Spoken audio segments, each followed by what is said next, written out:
अयोध्या से लगभग 10 किलोमीटर दूर एक दर्शन चौकी है और दर्शन चौकी से तकरीबन 3 किलोमीटर की दूरी पर एक गांव लगता है। दरअसल ये गांव सोशल मीडिया पर अभी बहुत ज़्यादा सुर्खियों में है। हर कोई इस गांव में घटी एक घटना के बारे में जानने की कोशिश में जुड़ जाता है। एक पत्रकार जब उस गांव में पहुंचता है, वहां जाने के बाद एक स्थानीय महिला से मुलाकात कर उनसे पूछता है कि क्या तुम भी वहां पर गई थी। उस महिला ने जवाब में कहा, हाँ, मैं भी वहां पर गई थी। मैंने देखा कि सूखे नाले के पास एक लाश पड़ी है जिस पर कपड़े नहीं हैं और उसके हाथ और दोनों पैर बंधे हुए थे। करीब से देखा तो ऐसा लग रहा था कि शरीर का शायद ऐसा कोई हिस्सा नहीं है जिस पर जख्म के निशान ना हो, जहां उसे पीटा ना गया हो, जहां पर उसे चोट ना पहुंचाई गई हो। आंखों को देखकर ऐसा लग रहा था जैसे किसी ने उसकी आंखें फोड़ दी हो।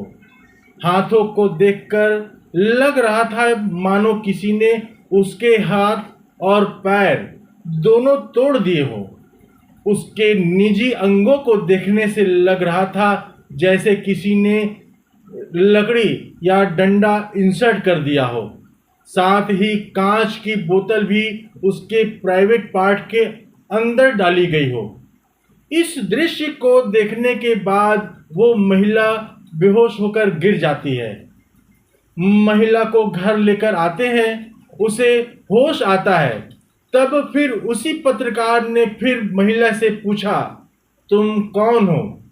तो उस पर उसने कहा कि जो लड़की मरी है, जिसके साथ ये दरिंदगी हुई है, दरअसल वो उसकी भाभी लगती है। इसके बाद उस महिला का यह बयान सोशल मीडिया पर वायरल होने लगता है। दरअसल आज की इस कहानी के माध्यम से करीब 22 साल की उस लड़की जो घर से निकलती थी एक धार्मिक कार्यक्रम में, और वह वापस लौटकर कभी नहीं आते और घर वाले उसकी राह तकते रहते हैं। उसको जहां तहां ढूंढने की कोशिश कर रहे थे। जिस रूप में वो लड़की मिलती है, उसकी चर्चा आज देश भर में है। उस रात आखिरकार उस लड़की के साथ क्या हुआ था, आज की इस कहानी के माध्यम से जानने समझने की कोशिश करते हैं। नमस्कार, स्वागत है आपका ऑनलाइन बुलेटिन में। मैं हूं आपके साथ सचिन खुदशा और आप देख रहे हैं क्राइम स्टोरी में कहानी आज की जो सच्ची घटना मैं आपको सुनाने जा रहा हूं, यह सच्ची घटना उत्तर प्रदेश के अयोध्या की है। अयोध्या के पास ही दर्शन चौकी लगती है और दर्शन चौकी से लगभग 3 किलोमीटर दूर एक गांव लगता है। 30 जनवरी 2025 की रात लगभग 10 बजे इस गांव के अंदर एक धार्मिक कार्यक्रम चल रहा था। एक लड़की जिसकी उम्र लगभग 22 साल के आसपास रही होगी, वह उस धार्मिक कार्यक्रम का हिस्सा बनने अपने घर से रात 10 बजे के आसपास चली जाती है और घर वालों को इस बात की सुध नहीं रहती कि वह लौटकर घर वापस नहीं आई है। जब दिन निकलता है, यानी कि 31 जनवरी 2025 आता है, तो लड़की के घर में नहीं मिलती है। पूछते हैं तो बताते हैं कि रात को धार्मिक कार्यक्रम में शामिल होने के लिए गई थी। अब उस लड़की को ढूंढने की कोशिश शुरू की जाती है। 31 जनवरी की सुबह 11 बजे तक उस लड़की को आस पड़ोस से लेकर आसपास की जगहों और जहां धार्मिक कार्यक्रम का आयोजन किया जा रहा था, वहां तक लोगों से पूछताछ किया जाने लगा। पूछताछ के दौरान जानकारी मिली तो परिजन और परेशान हो गए। कि बेटी आखिर गई तो गई कहाँ। इसके पहले भी वह धार्मिक कार्यक्रमों में जाती थी, लेकिन वह जल्द ही घर लौट आती थी। कभी गांव से अकेले बाहर नहीं गई, तो परिजनों को यह पक्का मालूम था कि वह बिना किसी परिजन के गांव से बाहर नहीं जाएगी। परिवार, रिश्तेदार व पास पड़ोस के लोगों ने अपनी अपनी तरह से पूरी कोशिश की। जब सफलता नहीं मिली तो नज़दीकी पुलिस चौकी में जाते हैं। वहां जाने के बाद लड़की के बारे में बताते हैं कि इस तरह से लड़की एक धार्मिक कार्यक्रम में शामिल होने गई थी। वह वहां से वापस घर लौट कर नहीं आई है। लड़की को खोजने में आप हमारी मदद कीजिए। पुलिस चौकी में शिकायत दर्ज कराकर परिवार के लोग वापस घर आ जाते हैं और अपने स्तर पर फिर से लड़की को ढूंढना शुरू कर देते हैं। अब लगभग दोपहर के 2 बजे जाते हैं। दोपहर के 2 बजे के आसपास पुलिस वाले लड़की के घर आते हैं और लड़की के बारे में मालूमात करते हैं। घर के सदस्यों से जानकारी लेते हैं कि किसी से दुश्मनी, किसी पर कोई शक तो नहीं है। परिवार के लोग कहते हैं कि हमारी किसी से कोई दुश्मनी नहीं है। परिजनों ने किसी पर शक जाहिर भी नहीं किया। परिजन ने यह भी बताया कि लड़की मानसिक दिव्यांग है, यानी उसके दिमाग का औसत विकास नहीं हो पाया है। इसके बाद पुलिस आसपास जानकारी जुटाती है। पता चलता है कि यह बहुत ही सीधा परिवार है।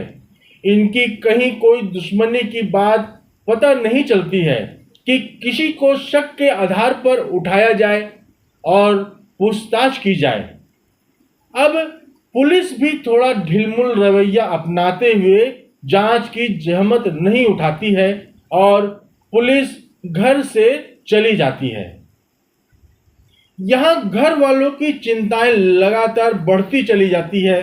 घर वाले फिर शाम के समय फिर से चौकी की तरफ रुख करते हैं और बताते हैं कि लड़की अभी तक घर वापस नहीं आई है, कुछ तो करिए।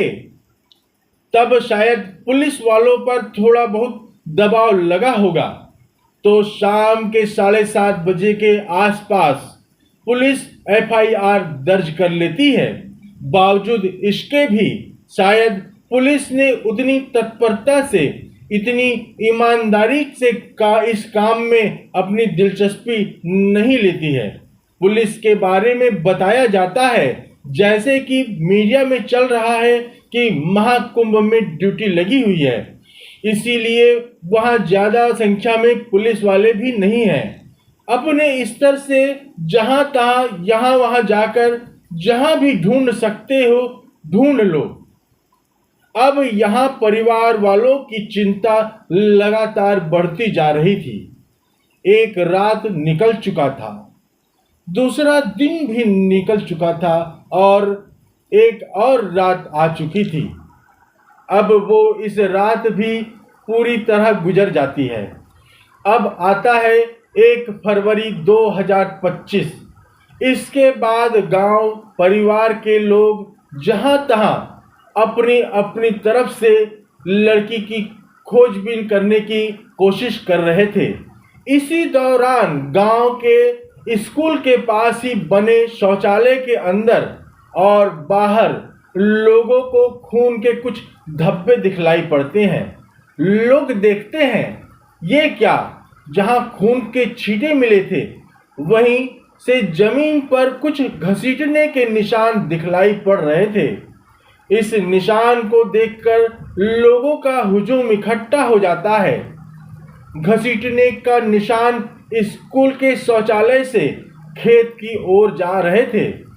इसके साथ ही जगह जगह पर खून के धब्बे और खून के छींटे जमीन पर दिखलाई पड़ रहे थे। अब गांव वालों को पूरी तरह मालूम हो चुका था कि यहाँ कुछ ना कुछ जरूर अनहोनी हुई है।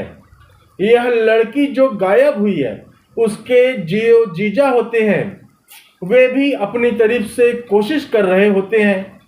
उनके घर से लगभग 600 से 700 मीटर की दूरी पर एक सूखे नाले की तरफ वे जा रहे थे। निशान का पीछा करते हुए आखिरकार वे एक सूखे नाले के पास पहुंच जाते हैं। वहां जाकर देखते हैं तो एक लड़की की लाश मिलती है।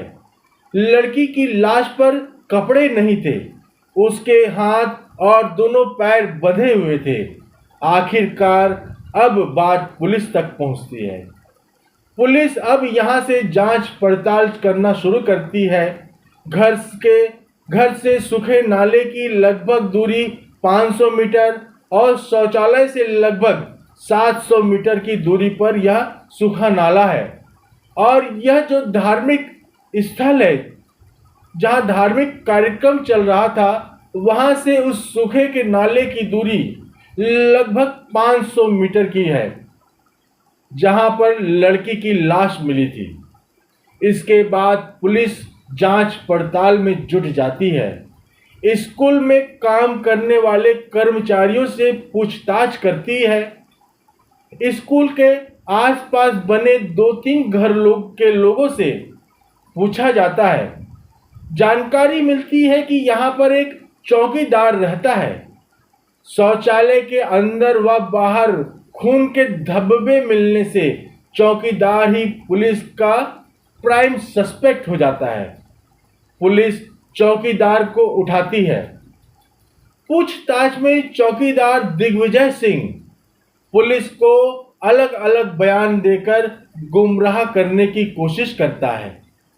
चौकीदार दिग्विजय सिंह के बार बार बयान बदलने से पुलिस को लगा कि यह जरूर कुछ छिपा रहा है। इसके बाद पुलिस ने चौकीदार से अपने स्टाइल में पूछताछ की, तो फिर वह चौकीदार तोते की तरह बोलने लगता है। अब चौकीदार बताता है कि उस रात को वह और उसका साथी हरिराम मिलते हैं। शराब पीने का मूड बनता है और उसका दोस्त हरिराम ठेके से शराब लेकर आता है, जिसका फुटेज ठेके में लगे सीसीटीवी कैमरे में भी कैद हो जाता है। रास्ते में हरिराम का दोस्त विजय साहू भी मिलता है।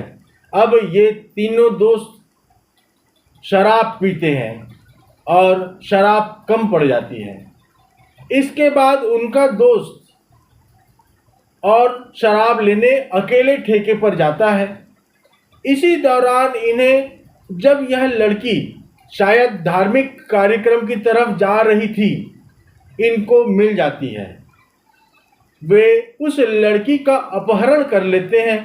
अपहरण करने के बाद उसे स्कूल के शौचालय के पास लेकर आते हैं और वहां उस लड़की के कपड़े उतार देते हैं। कपड़े उतारने के बाद मानसिक दिव्यांग लड़की ने जब इस बात का विरोध करना शुरू किया, तब उन दोनों ने उसको डंडे से बहुत ज़्यादा पीटा। जब वह मानसिक दिव्यांग लड़की अपने बचाव में शोर मचा रही थी, चीख रही थी, चिल्ला रही थी, और क्योंकि गांव में धार्मिक कार्यक्रम चल रहा था और यह बताया जाता है कि कार्यक्रम में जो साउंड सिस्टम लगा था, लाउड स्पीकर लगाया गया था, उसकी आवाज़ इतनी तेज थी कि लड़की की चीखें उस लाउड स्पीकर की आवाज़ में दब कर रह गई। और शौचालय के आसपास जो 2-3 घर बने थे, उन घर के लोगों तक भी लड़की की चीखें नहीं पहुंच पाई। लड़की की भाभी ने एक मीडिया कर्मी को बयान दिया था कि उस लड़की की आंखें जैसे नोच ली गई थी, उसके हाथ और दोनों पैर तोड़ दिए गए थे, उसकी पसलियां तक तोड़ दी गई थी, उसके प्राइवेट पार्ट में जैसे डंडा डाल दिया गया हो, प्राइवेट पार्ट में जैसे बोतल डाल दी गई थी। ऐसा उस लड़की की भाभी ने एक पत्रकार के सामने अपने बयान दिए हैं। हालांकि मीडिया ने जब पोस्टमार्टम रिपोर्ट के बारे में पुलिस से जानने की कोशिश की तो पुलिस ने 1-2 दिन बीत जाने के बाद भी पोस्टमार्टम रिपोर्ट के बारे में कोई ज़्यादा तफसील से जानकारी नहीं दी। हालांकि मीडिया वालों ने अपनी तरफ से अपने ही सूत्रों के आधार पर जानकारी जुटाने की कोशिश भी की तो पता चला कि लड़की के शरीर का शायद ही ऐसा कोई हिस्सा बचा होगा जहां पर चोट के गंभीर निशान ना मिले हों। उस लड़की के शरीर पर 30 से ज़्यादा चोट के निशान पाए गए हैं। उसकी पसलियां वगैरह भी टूट गई हैं। हालांकि पुलिस ने इस थ्योरी को पूरी तरह से गलत साबित करने की बात कही है। उन्होंने कहा कि उस लड़की के आंखें नहीं फोड़ी गई हैं, उसके हाथ और पैर नहीं तोड़े गए हैं और अगर नहीं तोड़े गए हैं तो पोस्टमार्टम की पूरी रिपोर्ट क्या है उसको भी सामने लाया जाना चाहिए। इस लड़की की लाश 1 फरवरी 2025 को मिली थी, लेकिन मीडिया में उसकी पोस्टमार्टम की रिपोर्ट अभी तक पूरी तरह सामने नहीं आई है। हालांकि आगे क्या होगा, पुलिस ने इन तीनों आरोपियों को, जिसमें चौकीदार दिग्विजय सिंह, विजय साहू और उसका दोस्त हरिराम, तीनों को गिरफ्तार कर लिया है। पुलिस ने आरोपियों से पूछताछ किया। आरोपियों ने पुलिस के सामने अपना जुर्म कबूल कर लिया है कि उन्होंने ही उस लड़की के साथ ज्यादती की थी, दरिंदगी की थी और उसके साथ मार पिटाई किया था। और इसके पीछे की जो वजह निकलकर सामने आ रही है कि कुछ महीने पहले इस लड़की के भाई से चौकीदार दिग्विजय सिंह का विवाह हो गया था। हालांकि चौकीदार दिग्विजय सिंह का इस परिवार के साथ उठना बैठना भी था, घर आना जाना भी था और ये लड़की के भाई से विवाद हो जाने के कारण कुछ नाराज था। हालांकि पुलिस इस मामले में डीएनए रिपोर्ट लिए जाने की भी बात कर रही है और इस मामले को फास्ट ट्रैक कोर्ट में भी चलाया जाएगा ताकि आरोपियों को कम से कम समय में अधिक से अधिक और कड़ी सजा दिलाई जा सके। इस मामले को फास्ट ट्रैक में चलाने का मकसद यही है ताकि इन आरोपियों को कम से कम समय में सजा मिल सके और लोगों को यह मैसेज जा सके कि बुरे काम करने वालों को किसी भी कीमत पर बख्शा नहीं जा सकता। मामला सुर्खियों में तब आता है जब सोशल मीडिया पर मामला हाईलाइट होता है। मामला जब अखबारों पर, टीवी पर लगातार चलता है। अब देश के बड़े बड़े नेता, चाहे वे मायावती हो, अखिलेश यादव हो या फिर नगीना सांसद एडवोकेट चंद्रशेखर आजाद हो या फिर प्रियंका गांधी, राहुल गांधी या फिर क्षेत्रीय सांसद अवधेश प्रसाद हो, जब इन्होंने इस मामले को मुखरता के साथ उठाया और यह सोशल मीडिया पर लगातार वायरल होने लगा तो उसके बाद सरकार भी इसमें सचेत होती है। इस घटना के बाद लोग सोचने पर मजबूर हो गए हैं क्योंकि इस लड़की के साथ जो कुछ हुआ वो वाकई में बहुत भयावह है। भयानक इसलिए क्योंकि वो एक ऐसी लड़की है जिसके दिमाग का विकास औसत रूप से उतना नहीं हुआ है। हालांकि वो घर के सारे काम करती थी, उसके साथ सबके साथ उसके बहुत अच्छे संबंध थे, अच्छा व्यवहार करती थी, रहती थी, इसलिए लोग उसको बहुत प्यार करते थे। तो इसलिए जब वो गायब हो जाती है तो सभी लोगों ने उसके साथ बड़ी संवेदना व्यक्त की और सभी मिलकर उसे खोजने लगे। लोग सोचने पर मजबूर हो जाते हैं कि वो लड़की इन आरोपियों में से एक आरोपी ऐसा भी होता है जिसको वह जीजा कहकर बुलाया करती थी, वो भी उसके साथ ऐसा गंदा और घृणा कृत्य करेगा किसी ने सोचा नहीं था। दोस्तों, इस पूरे घटनाक्रम को सुनाने का उद्देश्य किसी को परेशान करना नहीं है, किसी का दिल दुखाना नहीं है, बल्कि आपको जागरूक करना है, आपको सचेत करना है। इसके साथ ही मैं सचिन खुदशा कल आपसे फिर मुलाकात करूंगा एक नई सच्ची कहानी के साथ। तब तक के लिए इजाजत दीजिए। नमस्कार।